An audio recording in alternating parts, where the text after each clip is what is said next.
मौसुमी वायु बर्तमान advancing stage रे रही पूरा दक्षिण भारत कभर कर सारी नॉर्थ ईस्ट इंडिया कभर कर सारी ओडिशार दक्षिणांचल रे जेपरिक कोरापुट नवरंगपुर रायगड़ा मालकानगिरी जिला मान कभर होती किंतु यापर आउ अधिक अग्रसर है ना मनसून से दुर्बल थिला किंतु क्रमश गत 2-3 दिन मध्य पुणे धीरे धीरे मौसुमी वायु सक्रिय होगा लगी दक्षिण भारत में एवं बंगोपसागर अरब सागर में तेणु आमर आशा जे आसंता 2-3 दिन मध्य यह अधिक सक्रिय होब एवं ओडिशा उपरे मध्य वर्षार परिमाण किछि परिमाण बढ़ी आहरी मध्य बढ़िबार संभावना रही मौसुमी मध्य अग्रसर होब। यह सहित आम आशा करुचु कौन गोटे उपरिस्थ वायुमंडल रे साइक्लोनिक सर्कुलेशन बा घूर्णी बलय सृष्टि हो पारे जहाँकि क्रमश गोटे लघुचाप क्षेत्र में परिणत हो पारे जिते भितर को जीव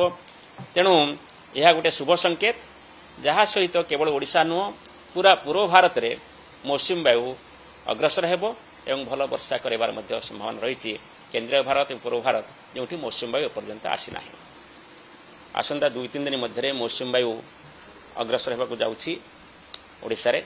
तेणु वर्षा परिमाण धीरे धीरे बढ़ एवं सामान्य मध्यम धरण वर्षा हवा सहित गोटे 2टी जगह प्रबल वर्षा होबार संभावना रही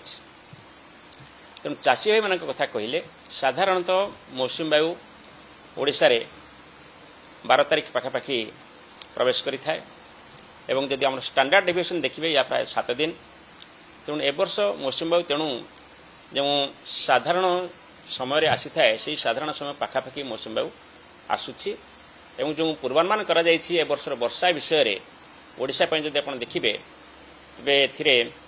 साधारणतः जति वृष्टि होई थाए मौसुमी वायु समय सेतिके किंबा ताठू अधिक वर्षा होबार संभावना रही निश्चित आम चाष अनुकूल रहिबो।